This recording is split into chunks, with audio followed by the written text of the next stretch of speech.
Encantada de estar aquí con ustedes. Estoy un poco empezando con lo que sería que me conozcan ustedes quién soy. Soy doctora en biología celular.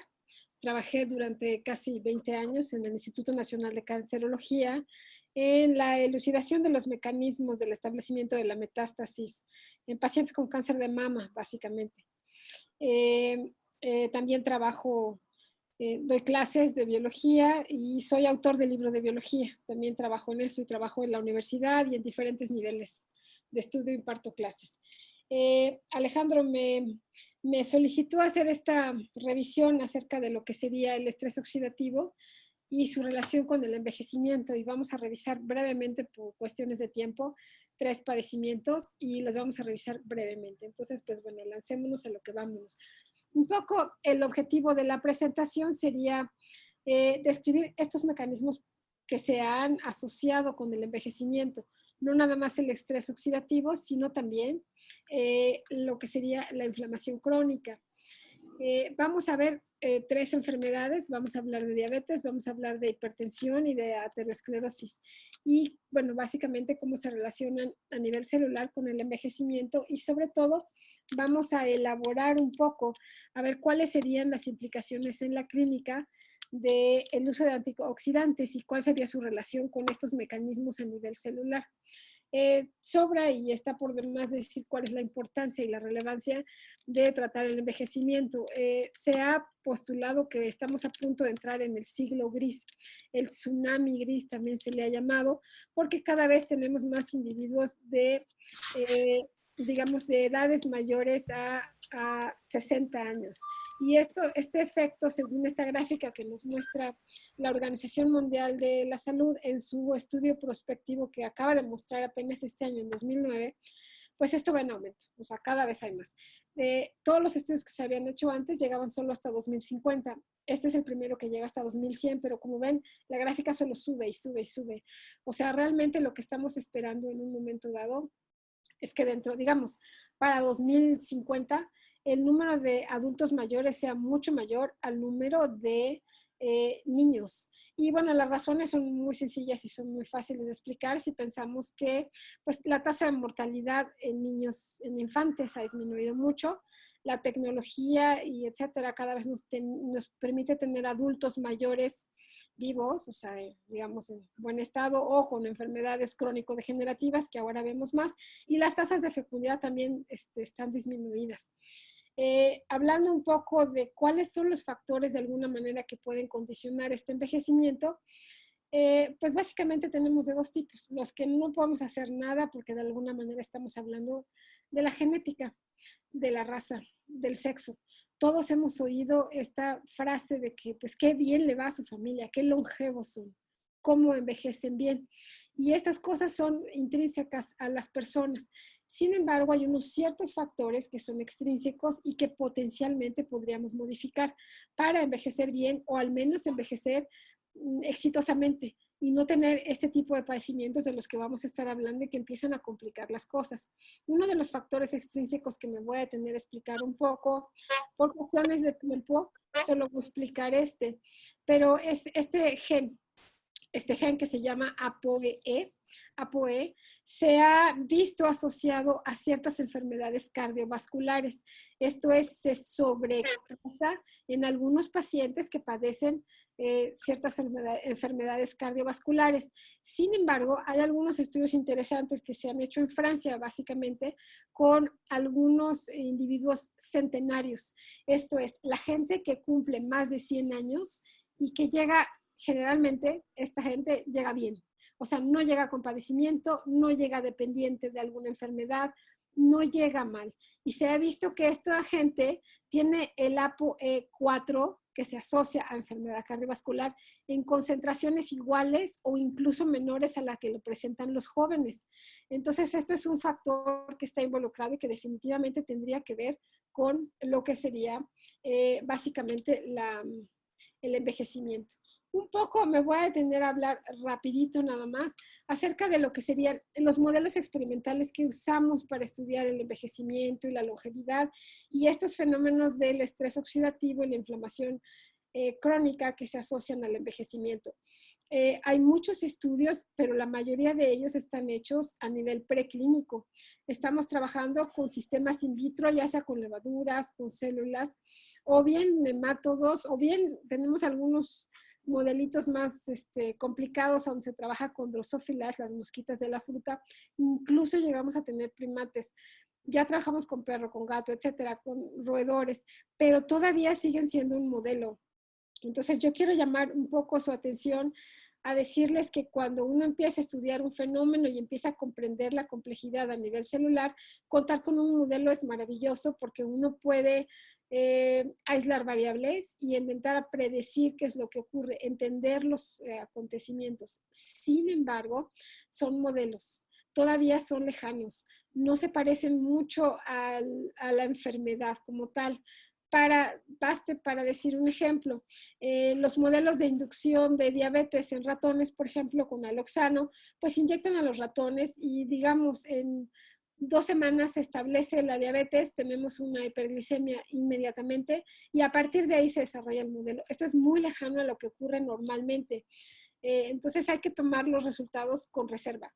Son muy, muy lejanos todavía a la realidad. En cuanto a los factores extrínsecos, los que pudieran ser modificables, tenemos que tomar en consideración algunos de los que tenemos aquí. Pues todos nos sometemos a la contaminación, a la radiación ionizante, a la luz ultravioleta y estos factores de alguna manera externos, y bueno, ya hay quien se expone al tabaquismo, o sea, los que además fuman.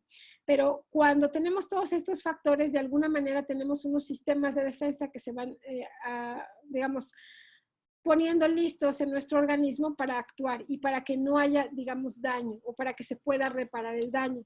Existen 2 teorías al respecto de, bueno, existen más de 300 que les voy a contar. En cuanto a cuáles son las razones del envejecimiento, todavía no las tenemos claras, todavía no está totalmente elucidado los mecanismos a nivel celular, pero en general las podemos agrupar en 2 partes. Una dice como que, pues hay una muerte celular programada. Esto es, las células tienen un cierto tiempo de vida y después de ese tiempo, pues se van a morir. Esto se ha debatido desde muchos puntos de vista porque, por ejemplo, tenemos que unas células, como pueden ser los fibroblastos, solamente pueden reproducirse 50 veces. Sin embargo, cuando la célula se transforma, sigue reproduciendo. Entonces, no necesariamente esta teoría es cierta. Es eso, una hipótesis, una teoría. Otra segunda teoría habla del error, que conforme vamos aumentando de edad, conforme vamos creciendo, hay un momento en que a nivel celular empieza a haber daños. Estos daños empiezan a incrementarse en forma importante hasta que ya no podemos repararlos. Y como ya no hay reparación, entonces llega de alguna manera la senescencia celular y el envejecimiento. Aquí, como ven en esta gráfica, y de hecho más bien voy a pasar a la que sigue para comentarles un poco acerca de esta teoría del envejecimiento, pero ahora sí ya asociada a lo que serían los fenómenos celulares de la presencia de radicales libres, que surge en 1956 por parte de Hartmann y que se retoma en 1980 por Mikkel. Ellos dos básicamente proponen un poco lo mismo. Lo que dicen es, ellos se van con esa teoría del envejecimiento del daño. Entonces, lo que dicen es que, a ver, si hay radicales libres, si hay especies reactivas de oxígeno y estos empiezan a dañar a un nivel en el que ya no podemos reparar, entonces vamos a tener un envejecimiento irremediable. Y no nada más es que, bueno, vamos a envejecer, sino que empieza a haber una asociación con enfermedades crónico-degenerativas. Este es el problema que viene asociado, porque pues cuando ya llegamos a un envejecimiento exitoso, qué bueno que la gente viva mucho y que llegue bien, con una buena calidad de vida. Lo malo es cuando llegan con enfermedades asociadas a donde ya hay dependencia e incapacidad. Eso es lo que realmente empieza a tener una serie de problemas. Más adelante, después de los 80s, como por ahí de los 90s, se empezó a pensar ahora que el fenómeno de los radicales libres no venía solo, sino que se asociaba con una inflamación crónica, que vamos a explicar con muchísimo detalle en un momentito. Cuando tenemos un fenómeno inflamatorio normal, una lesión que puede ser de diferente grado, de diferente tipo, estamos hablando lo mismo de una quemadura, un ácido o un punzocortante. Cuando hay lesión, pues lo que tenemos es que hay bacterias, virus, polvo que están entrando a la herida y nuestros mecanismos de defensa en forma natural en una inflamación aguda, pues se desarrollan, tienen que llegar. Hay monocitos que se trasvasan al sitio de la lesión, se convierten en macrófagos y empiezan a fagocitar a todas estas partículas o bacterias o vamos, organismos ajenos a nuestro sistema. ¿Qué ocurre aquí? Cuando se tiene que fagocitar, pues lo que tenemos es que no nada más van a llegar estas células, también llegan células T, básicamente linfocitos, CD4 o CD8, y cualquiera de estos van a empezar a liberar citocinas. Cuando este fenómeno por alguna razón se prolonga, tenemos una inflamación crónica. Y cuando tenemos la inflamación crónica y tenemos la liberación de citocinas, por ejemplo, la 1, la 6, el TNF-alfa o el TGF-beta, lo que vamos a tener es que empiezan a quimioatraer a otras células y esto se vuelve un fenómeno importante, un fenómeno grande, que puede estar asociado con el envejecimiento. Me voy a pasar a la que sigue para hablar un poco de los que serían los actores centrales de la plática, que serían los radicales libres y las especies reactivas de oxígeno. Aquí me voy a detener un poco nada más para llamar su atención al respecto. Se ha satanizado mucho a los radicales libres porque se piensa que son los malos, los que hacen un daño a nivel celular. Y sí, pueden llegar a hacer daño, son muy reactivos. Los tenemos representados en esta diapositiva. Si se fijan, tenemos el superóxido, que es el oxígeno con este punto rojo, y también tenemos al radical hidroxilo, que también tiene ese punto rojo. Son muy reactivos. Lo que tienen es un electrón de más, o sea, extra, digamos, en su última capa de electrones, y entonces lo quieren donar a toda costa, o sea, quieren estar estables, y para estar estables se quieren quedar con un octeto completo, esto es 8 electrones en su última capa, y ceder ese electrón. Cuando ellos ceden ese electrón, ellos se reducen y oxidan a lo que se les ponga enfrente. Si lo que se pone enfrente es una lipoproteína de una membrana, pues la oxidan y también se revienta la célula, porque si la membrana celular de la célula queda dañada, pues se va a salir todo el contenido de la célula. Si se liberan proteínas, digamos, del citoplasma o alguna otra proteína que esté en el camino, pues también la van a oxidar. Si tenemos que alcanzan a llegar al ADN, también van a llegar a hacer un daño en el ADN. Entonces, sí es muy importante que estos estén controlados. Ahora, en forma normal, aunque se ha satanizado mucho el papel o la idea del radical libre, son esenciales para el organismo. Normalmente estos fenómenos de, bueno, la liberación de radicales libres ocurre en la mitocondria, a donde tenemos fenómenos de respiración esenciales. La vía del citocromo P450, entre otras, los requiere. De hecho, cuando entra una bacteria al organismo, necesitamos radicales libres para poder eliminar a las bacterias, a los virus o a las partículas. Parte del fenómeno de fagocitosis requiere necesariamente de los radicales libres. Es parte de la esencial para poder estar vivos, para respirar, para obtener energía. Sin embargo, tenemos unos mecanismos que son naturales. Aquí están marcados arriba de la flechita como la superóxido dismutasa, la catalasa y también tenemos a la glutatión peroxidasa. Cualquiera de estas tres enzimas en forma normal, lo que van a hacer es controlar la actividad de estos radicales libres para que solo funcionen cuando se requiera y que lo que obtengamos sea agua, como está indicado ahí, a donde de alguna manera no tengamos ningún otro conflicto. Ahora, ¿qué pasa o qué es lo que se ha estudiado de alguna manera que ocurre, digamos, en el envejecimiento? Lo que ocurre en el envejecimiento es que tenemos un desbalance entre la cantidad de especies reactivas de oxígeno y la cantidad de radicales libres y de sus moduladores. Entonces, cuando tenemos muchas más especies reactivas de oxígeno y los moduladores naturales, las catalasas, etcétera, no están funcionando, pues entonces empieza a haber ahora sí un daño. Y este daño puede ser, como ya les digo, no solamente a nivel de las lipoproteínas, también a nivel de las membranas e incluso del ADN. Ahora, vamos a ver específicamente cuando ocurre este desbalance del que estamos hablando, qué pasa en tres padecimientos muy específicos y sobre todo vamos a enfocarnos un poco al papel de los antioxidantes y cuál pudiera ser su utilidad para prevenir el daño que puede tenerse. Esto supongo que podría ser un poco más relevante desde el punto de vista de la práctica clínica, pero vamos a ver qué se ha hecho. En general, ustedes siempre, bueno, en el campo de la salud, ustedes siempre hablan del ejercicio, el cambio de estilo de vida, a donde uno no se someta a todos estos factores que en forma externa van a favorecer el desarrollo de los radicales libres. Pero entonces, bien, vamos a ver.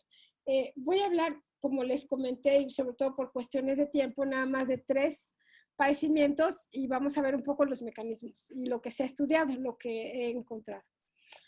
Bueno, hay muchos tipos de diabetes.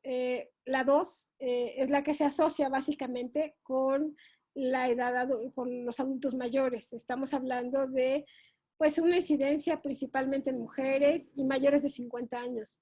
Entonces, ¿qué ocurre en este tipo en particular en el que me voy a enfocar? Porque es en el que se han hecho estudios en particular del estrés oxidativo y también de la inflamación crónica.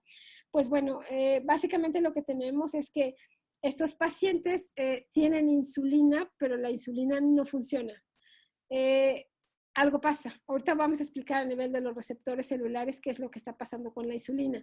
Pero entonces es muy diferente esta diabetes a la 1, la de los, generalmente son chicos o jóvenes a los que hay que inyectar insulina, porque lo que no hacen es producirla. Aquí hay una resistencia a la insulina. Vamos a ver a nivel celular qué es lo que ocurre. Se ha estudiado básicamente qué pasa con los mecanismos de oxidación, el estrés oxidativo y la inflamación crónica en pacientes con diabetes tipo 2 y adultos mayores. Básicamente lo que me encontré y lo que está bien documentado es que cuando la insulina que se encarga, bueno, ustedes lo saben bien, pero voy a repetir brevemente nada más, se encarga de tomar a la glucosa del torrente sanguíneo y meterla a la célula para que la célula tenga combustible para los procesos celulares. Y si la insulina no funciona, las células están en crisis, las células están desesperadas porque necesitan combustible, necesitan poder procesar y hacer todos sus procesos químicos. Entonces, ¿qué ocurre? Pues 3 cosas básicamente. Se activan estas vías alternas que les estoy presentando aquí. La primera es una autooxidación de la glucosa. O sea, ya en un caso desesperado, la glucosa, digamos, se empieza a acumular en sangre, tenemos la hiperglucemia, y entonces básicamente se descompone en 2 partes, pero se empieza a descomponer, digamos, en cetoaldehídos y empiezan a subir la concentración de radicales libres. Esto puede llegar con el tiempo a lo que se llama el estrés oxidativo nuevamente y la inflamación crónica, porque ahorita vamos a ver cómo el estrés oxidativo también da lugar a la inflamación. Por otro lado, tenemos esta otra vía a donde hay tanta glucosa en torrente sanguíneo, pero ahí acumulada, que no entra a las células, no puede salir, está en circulación, empieza a causar una crisis.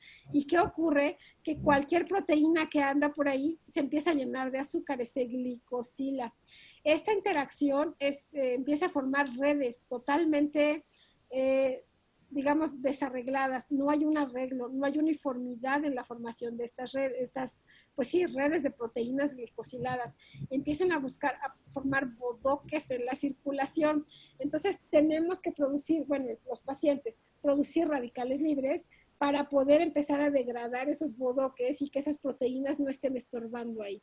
Esto finalmente da como consecuencia no nada más la subida de los radicales libres y que nos lleva otra vez al estrés oxidativo, sino hace que se endurezcan los tejidos. Esto empieza a tener ciertos problemas. Y de estas 3, la vía central es la que más se ha estudiado, la vía del sorbitol. En este caso lo que tenemos es que para poder tener glutatión, se empieza a gastar el NADPH en la vía del sorbitol. Entonces el NADPH, que es esencial como reductor y es una coenzima y se requiere en otros procesos bioquímicos dentro del organismo, están en concentración muy reducidas. No hay glutatión porque le falta NADPH y entonces empiezan a subir también los niveles de los radicales libres y de las especies reactivas de oxígeno. Ahora, específicamente se ha visto que parecería entonces que si a mi paciente le doy sorbitol, a lo mejor se mejora. No es real.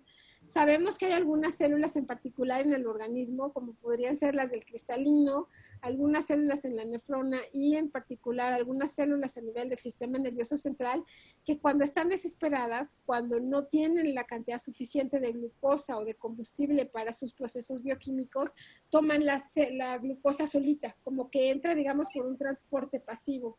Cuando ocurre esto, tenemos la opacidad en el cristalino, que es una de las características de lo que se observa en los pacientes. También se ha visto que esta vía del sorbitol es la que se asocia en forma muy directa con la alteración en la función de las nefronas. Y por supuesto también hay problemas de conducción a nivel del mensaje en las neuronas y en los axones y en las dendritas. Entonces, definitivamente estas vías no son lo ideal, no son lo que quisiéramos tener. Sin embargo, son lo que ocurren porque los pacientes tienen que usar estos mecanismos de emergencia porque son los que se puede, lo que hay, lo que pueden resolver.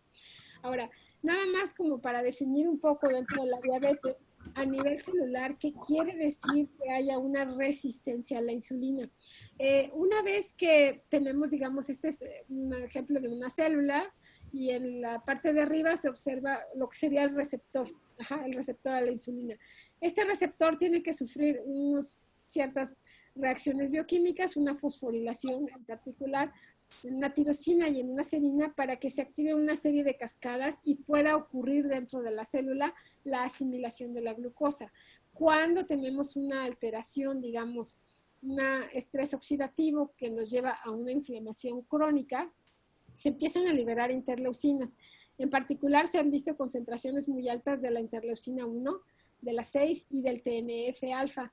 Y como pueden ver en la diapositiva, lo que ocurre es que, por ejemplo, el TNF-alfa va a bloquear la autofosforilación del receptor en un residuo de tirosina. Cuando ocurre eso, la insulina, aunque esté ahí, no provoca todo lo que tiene que hacer. Es como que no funciona. A esto, a nivel celular, es a lo que se le llama la resistencia a glucosa. Hay otro punto más, la interleucina 6, que está también indicada más abajo de aquí, donde, como a la mitad de la célula, donde dice fosforilación, ahí también está inhibiendo una fosforilación de una serina. Cuando ocurre esto, lo que tenemos básicamente es que la insulina no funciona, no la estamos viendo.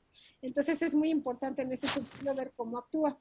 Ahora, en cuanto a la revisión que estuve haciendo, como les dije, encontré información básicamente de estudios preclínicos en relación al estrés oxidativo, a la inflamación crónica, a los antioxidantes y, por supuesto, estos padecimientos. Pero, por ejemplo, quiero comentarles este, que es de los pocos casos clínicos que bien documentados. En este estudio clínico se trabajó con 18 pacientes que no tenían el padecimiento en estudio, tenían otro padecimiento, pero no tenían ni diabetes ni tenían hipertensión. 12 de ellos tenían diabetes mellitus tipo 2, 23 tenían hipertensión y 18 tenían los dos padecimientos, la diabetes mellitus y la hipertensión. Como pueden ver, es un estudio muy bien hecho, a donde se tiene, bueno, aquí no se los anoté, pero se los comento, son pacientes que estuvieron pareados por edad y sexo. Esto es, si eran mujeres las que tenían de cierta edad, pues tenían un control que sí tuviera su edad y que tuviera el padecimiento. Es muy curioso lo que se observó aquí porque nos deja ver la complejidad de los padecimientos. Por ejemplo, se encontró que en los pacientes con diabetes mellitus tipo 2 sí estaba aumentada la cantidad de especies reactivas de oxígeno. Había muchos más radicales libres. Digamos, estaba en un nivel de 5. Después, en los 23 pacientes con la hipertensión arterial, también se encontró que estaba aumentada el estrés oxidativo, la cantidad de radicales libres, pero en este caso se encontró que tenían, digamos, 10. Estoy poniendo un ejemplo, no son los valores que se encontraron, pero para que sea más claro. Entonces, si ya encontramos que había, digamos, un nivel de 5 de radicales libres en la diabetes mellitus tipo 2, había 10 en la hipertensión arterial, pues uno quisiera ver o quisiera esperar que cuando tengo las dos enfermedades yo viera 15, porque yo quisiera ver una respuesta lineal que puedo explicar fácilmente. Sin embargo, cuando analizaron el número de radicales libres que se encontraron en los pacientes que tenían las dos enfermedades, encontraron que no estaba aumentado, que no era de 15. El valor era, digamos, entre 6 y 7. Entonces, eso nos deja ver que hay otra modulación ahí funcionando, que la regulación de estos intermediarios, quién sabe cómo se está llevando a cabo porque todavía no lo tenemos claro. O sea, sí hay una asociación directa que se ha demostrado entre las especies reactivas de oxígeno, o sea, el desequilibrio de estos radicales libres en pacientes con diabetes mellitus, y con hipertensión arterial también, pero no sabemos cómo están funcionando entre sí. Ahora, en la aterosclerosis básicamente lo que tenemos pues es la formación de esta placa en las paredes de las arterias, de los vasos. Y cuando tenemos pues esto, cuando empiezan a acumularse lípidos básicamente, colesterol y algunas otras especies que empiezan a tapar la luz de la vena o la luz de la arteria, pues empezamos a generar una gran cantidad de especies reactivas de oxígeno o de radicales libres, pues para que desbaraten esa placa, para que dejen pasar la sangre, porque si no pasa, pues obviamente esto no funciona. Sube la presión arterial, tenemos dislipidemia, etcétera, etcétera, etcétera. O sea, bueno, me sigo. Se hacen duras también las arterias. ¿Qué ocurre también cuando tenemos un fenómeno como estos? Cuando tenemos un fenómeno de estos, se activa el endotelio. Cuando tenemos un endotelio activado, básicamente lo que tenemos es no solamente la transvasación de estos monocitos que llegan de torrente sanguíneo al tejido para poder desbaratar esta placa, para desaparecer estas especies de lípidos que se están acumulando ahí, sino que cuando llegan células del sistema inmune, como podrían ser CD4 y CD8, algunos linfocitos, algunos neutrófilos, algunos eosinófilos, en ese momento lo que vamos a tener, desgraciadamente, es que van a empezar a liberar algunas citocinas. Una vez que liberan citocinas, empezamos a tener no nada más un efecto de estrés oxidativo, sino la inflamación crónica ya ahí, in situ. Al respecto, pues cabe mencionar que se ha visto, por ejemplo, o se ha intentado demostrar el papel de la vitamina E como pues transportadora de colesterol y algunas lipoproteínas de baja densidad que pudieran ayudar, digamos, a destapar, o sea, las venas literalmente. Y también se ha visto la acción de algunos antioxidantes, porque se sabe que el efecto de los polifenoles, que por ejemplo están presentes en los arándanos, podrían tener un efecto vasodilatador. Si la vena está tapada por esta placa, por este acúmulo de colesterol y otros lípidos, pues básicamente lo que tenemos es que si se abre la vena, pues circularía mejor. Esta sería la teoría. Ahora vamos a ver realmente qué hay al respecto. Ahora, en este caso de la evidencia que les presento en cuanto a pacientes con hipertensión arterial, este es un estudio bien hecho, es un estudio transversal. También se hizo control y paciente muy bien pareado por edad y sexo, y se trabajó con 162 adultos mayores. Aquí 33 tenían diabetes tipo 2, 40 tenían hipertensión arterial y 26 tenían osteoartritis y 63 eran clínicamente sanos. Esto es algo muy difícil de conseguir. Generalmente se trabaja con pacientes que tienen otra enfermedad. O sea, dentro del hospital o alguna clínica se toma algún paciente de otra enfermedad, tiene algo, o sea, no se puede comparar como sano. En este caso sí fueron. Lo que sí se dieron cuenta es que en este estudio sí hubo un incremento en la concentración de los productos de peroxidación lipídica. Generalmente el primer lugar a donde actúan los radicales libres pues es en las membranas, y las membranas tienen lípidos. Entonces, por eso básicamente lo que se mide es los productos de peroxidación lipídica. Y sí se encontró que en estos pacientes había lo que se llama este endotelio activado, o sea, una gran cantidad de citocinas presentes ahí. Ahora, básicamente, pues lo que nosotros quisiéramos es llegar a tener un envejecimiento satisfactorio.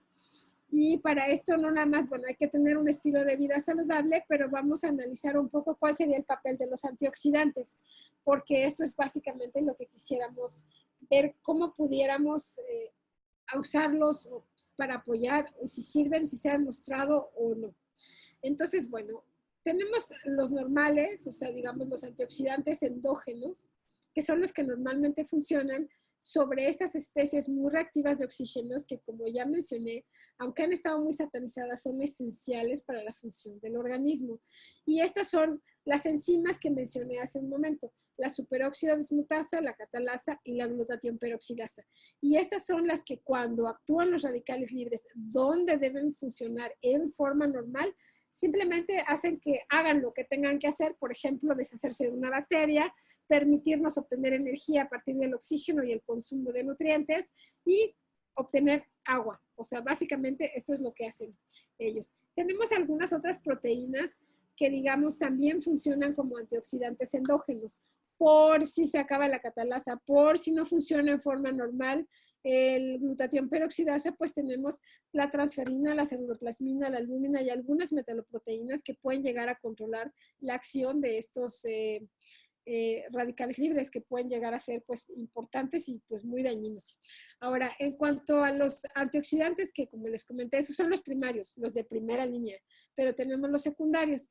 Estos son, hay endógenos y exógenos. Los endógenos básicamente pues tenemos a los estrógenos, al ácido úrico, la bilirrubina y la melatonina.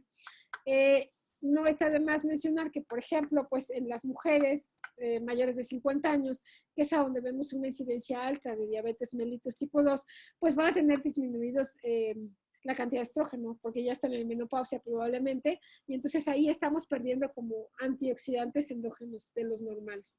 Ahora, de la dieta también nos puede, son los exógenos, nos puede proveer de alguna manera de los antioxidantes secundarios. Aquí estamos hablando básicamente de vitamina C, vitamina E, A y carotenos. Muy bien. Ahora, sí está muy pensado o está muy comentado el hecho de que de alguna manera tal vez si nosotros pudiéramos tener una mejor esperanza en los tratamientos de los pacientes o pudiéramos tener una mejor longevidad o pudiéramos tener un envejecimiento exitoso, pues entonces nos gustaría a lo mejor manipular el asunto de los antioxidantes. Vamos a ver qué se conoce al respecto y de qué podemos hablar de esto. Me di la tarea de empezar a estudiar un poco, más allá del haz ejercicio o come bien o come frutas con color porque tienen antioxidantes, que pues generalmente es esto.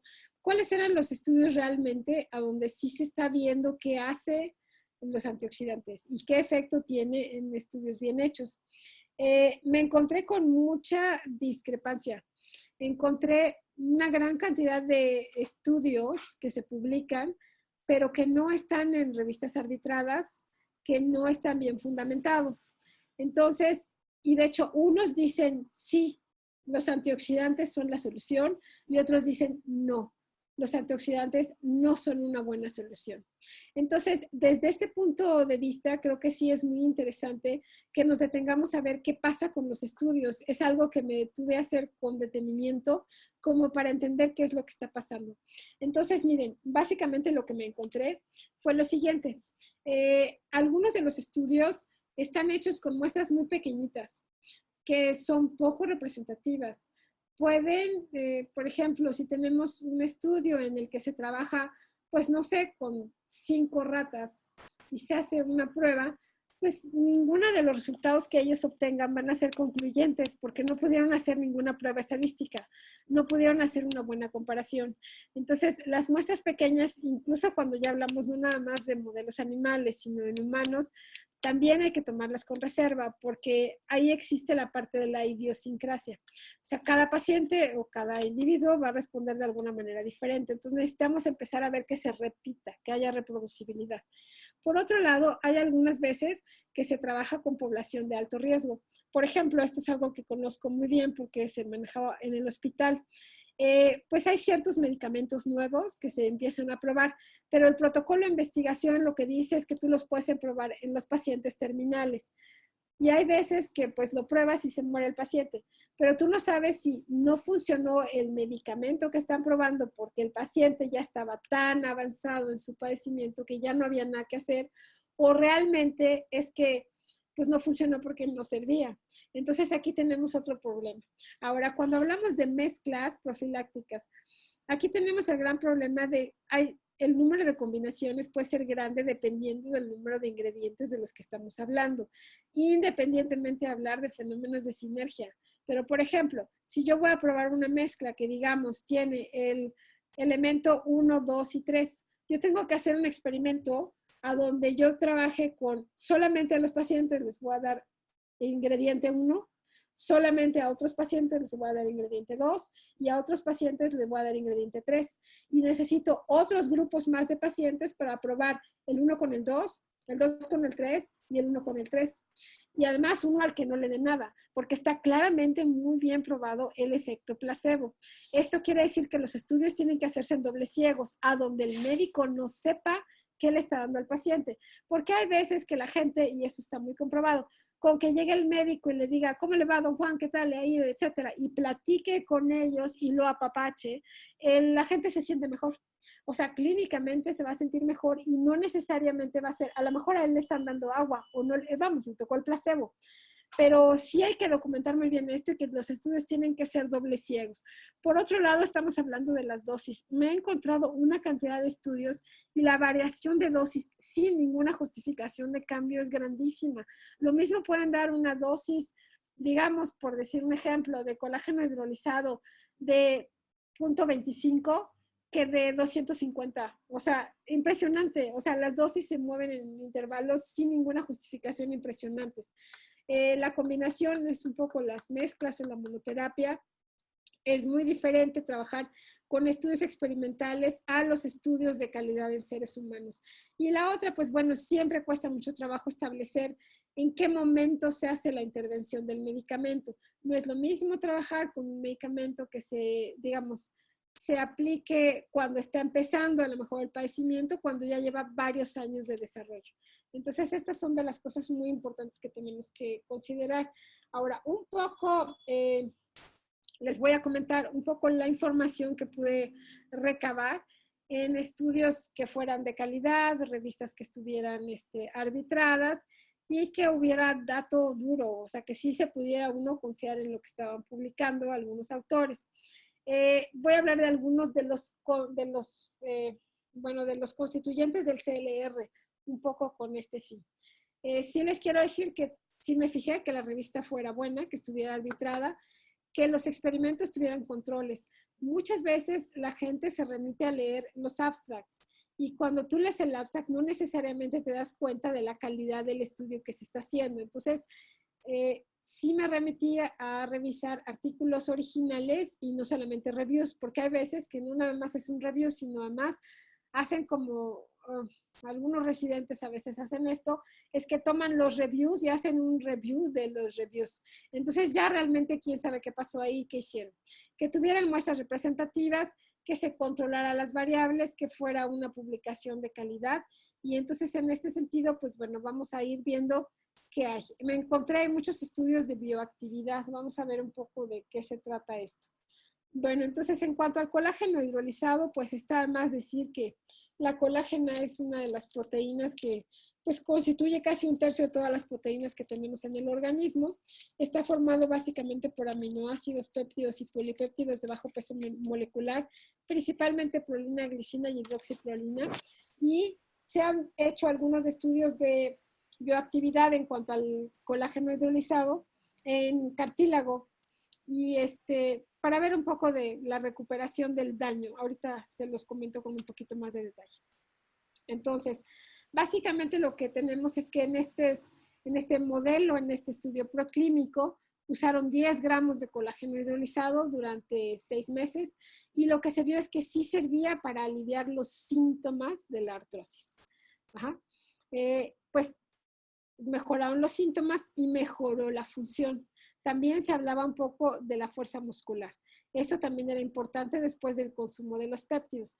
Quiero hacerles notar también que cuando necesitamos colágeno en una lesión, bueno, en artrosis estamos hablando de otra cosa, pero cuando hablamos de lesiones, sobre todo cicatrización, hay ciertos momentos, digamos, clave en donde es necesario tener los tabiques para una construcción. O sea, los péptidos de la colágena, digamos, para poder hacer polímeros de colágena y poder sanar una lesión en forma específica. Pero va a haber ciertos puntos a donde ya no es necesario sintetizar colágeno tipo 1. Ya no se necesitan los tabiques para la construcción. En este caso, lo que vamos a necesitar específicamente es que el organismo por sí mismo pase de colágeno tipo 1 a colágeno tipo 3. En este momento ya no le tienes que dar materia prima, ya no requiere los tabiques, ya simplemente va a tener que, ya se los diste, ya tiene con qué construir y ahora simplemente se va a pasar a colágeno tipo 3. Pese a que se ha visto, por ejemplo, en este modelito animal, en un estudio preclínico, sí me encontré muchas alertas en los mismos números de la revista donde se publican estos artículos que hay que tener cuidado sobre los productos que no tienen alguna relación causa-efecto directa.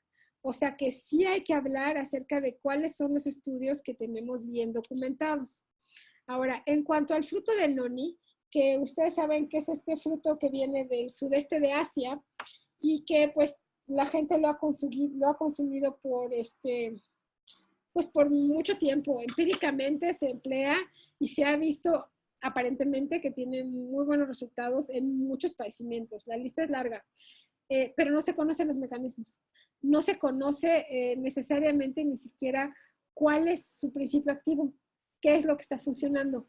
En cuanto a fruto de noni, me encontré que aunque la medicina tradicional la plantea como, o sea, bueno, cura todo, pero hay quien usa las hojas, hay quien usa las semillas, hay quien usa las raíces, hay quien usa los tallos, hay quien usa la fruta per se, y cada quien la usa para diferentes cosas. Entonces aquí sí es como muy importante que tenemos que hacer un primer estudio para poder saber exactamente cuál es el principio activo y quién es quien tiene la actividad. En particular, les voy a comentar este estudio que me encontré y que consideré que pues tenía controles como para poder comentar algo. Este es un estudio en ratas a las que se les indujo diabetes mellitus por aloxano. Estas 56 ratas se distribuyeron en los grupos y a ellas sí les encontraron que dar ad libitum, porque les daban la frutita para comer, tenían una actividad hipoglucemiante, o sea, les bajaba la cantidad de glucosa circulante en sangre, que sí tenía un poder antioxidante importante y pareciera como que tuviera una acción protectora sobre el páncreas. Cuando terminó el estudio, sacrificaron a los animales y hicieron un estudio histopatológico en el páncreas. Parece que tenía una actividad sobreprotectora. Es un solo estudio, es preclínico, es en animales. Por otro lado, también se ha hablado un poco de los polifenoles presentes en el fruto del arándano. Hace un momentito se los mencionaba. En este caso lo que tenemos es, por ejemplo, que se han hecho estudios in vitro a donde se colocó un cultivo de esta bacteria, de Helicobacter pylori, y se le pusieron sensidiscos impregnados con el jugo del arándano rojo. Hay varios tipos, este fue el rojo. Y lo que se encontró es que pues no mataba la bacteria, que en realidad no hacía nada. Se supone que han empezado a hacer varios estudios como para encontrar cuál de los por lo menos 7 polifenoles presentes en el fruto del arándano es el que tiene como una actividad. No se ha determinado la bioactividad. Pero en cambio, por ejemplo, me encontré un artículo reportado reciente, este es de 2016, que decía que cuando se le daba a ratas a consumir esta fruta del arándano y a las ratas estaban infectadas con el Helicobacter pylori, lo que veían es que de alguna manera se prevenía que esta bacteria se adhiriera a la mucosa gástrica del animal in vivo. O sea, aparentemente in vitro, en unas condiciones, en un modelo animal, no se ve ninguna actividad del fruto del arándano, pero en el animal entero, pues parece que sí, o sea, y que ayuda a que no se instale la bacteria de alguna manera. Ahora, este fue un estudio que se hizo en humanos, se hizo por entrevista nada más, encuesta como para ver pues qué tanto habían consumido y qué tenían. Encontraron que pues sí, que el efecto de las flavonas y las isoflavonas de alguna manera sí tenía un efecto sobre la disminución de la presión arterial en algunos pacientes. En cuanto a la CAE, básicamente lo que tenemos es que un poco semejante a lo que habíamos visto. También sabemos que en este caso tenemos polifenoles y antocianinas ahí, y de alguna manera se ha visto que pudiera tener algún efecto mediado en los osteoclastos. Esto fue in vitro y tenemos algunos otros indicadores de que pudiera ser un neuroprotector y un inmunoestimulador. Bien, pero no se ha determinado cuál de estos polifenoles son los que tendrían actividad. Entonces, sí baja aparentemente el colesterol en un modelo animal de ratas, pero pues realmente todavía falta como por determinar. El mangostán básicamente, pues ustedes saben que es esta fruta, pues que les puedo decir más que exótica, esta viene del Amazonas y se ha visto que tiene diferentes diferentes principios, bueno, diferentes, pues sí, principios activos tal vez. Este es muy diferente a los otros. Los otros son polifenoles, básicamente. Aquí estamos hablando de xantonas. Me encontré varios intentos de, digamos, bioquímicos o químicos que están empezando a intentar determinar su bioactividad. Todavía no se sabe nada, todavía están en estudios preclínicos. Sí cabe determinar en un momento dado o comentar que hay mucho estudio, pero que no son buenas revistas. No hay un comité editorial, solamente pagan para que les publiquen y pues se publica. Pero eso no es necesariamente pues un comité o alguien que esté revisando que lo que se diga es cierto.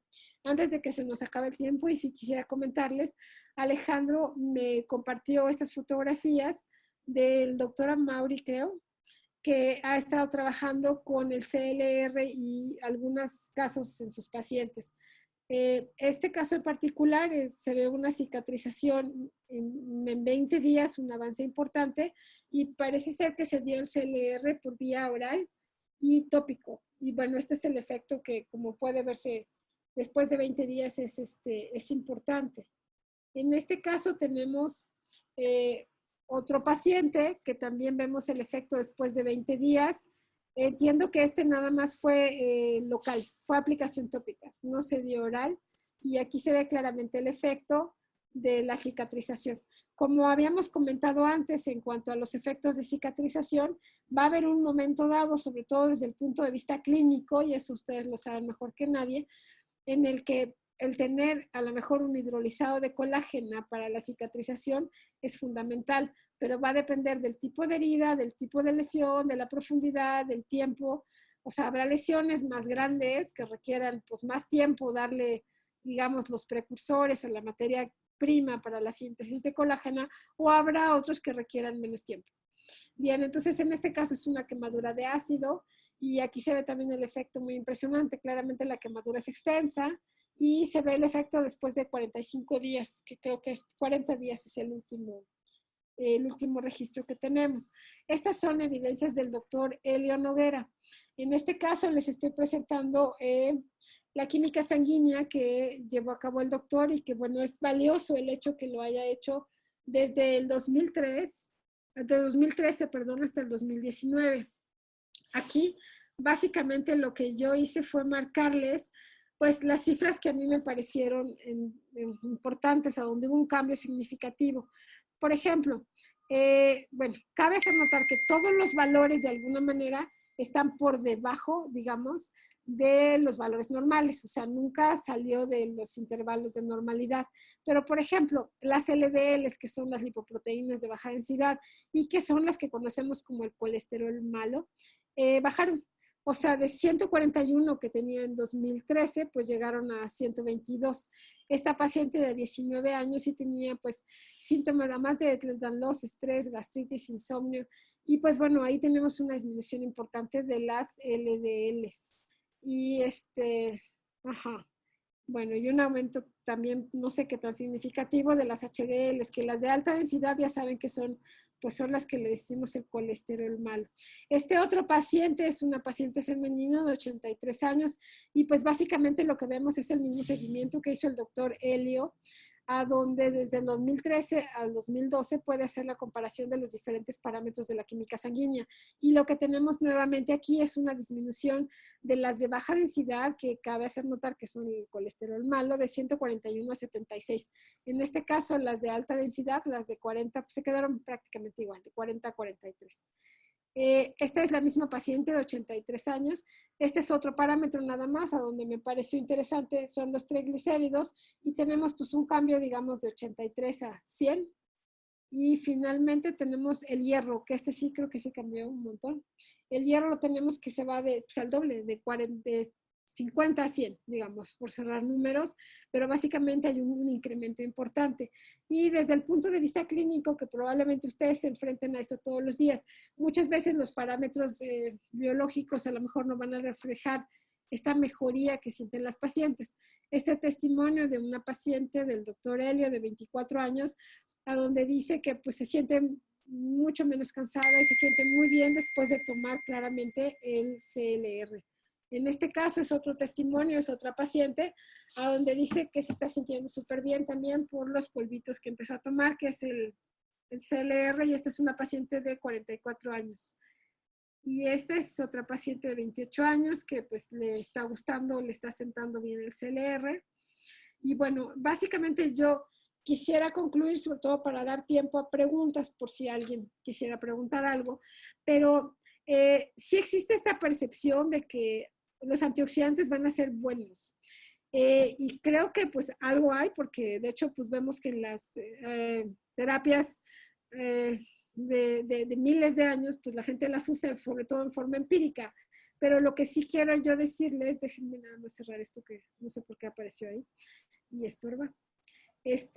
Que básicamente el efecto de los antioxidantes es mucho más importante o mucho más complejo de lo que pensamos. O sea que de alguna manera sí hay que entender, ¿se acuerdan ese ejemplo que les comentaba, a donde vemos a los pacientes que tienen una u otra cosa? Sí es muy importante que en un momento dado ustedes se den cuenta que puede haber efectos más complejos que nosotros no estemos regulando. Quiero invitarlos sobre todo a hacer investigación clínica, hacer investigación básica para entender bien cuáles son los sistemas de antioxidantes que funcionan, en qué momentos y qué tipo de sinergia podemos estar viendo, porque esto sería fundamental. O sea, sí necesitamos más estudios, sí necesitamos saber qué es lo que está pasando. O sea, eso sí como que es fundamental. Entonces, básicamente hasta aquí me detendría yo como para que ustedes si quieren hacer alguna pregunta, yo encantada, por aquí estoy.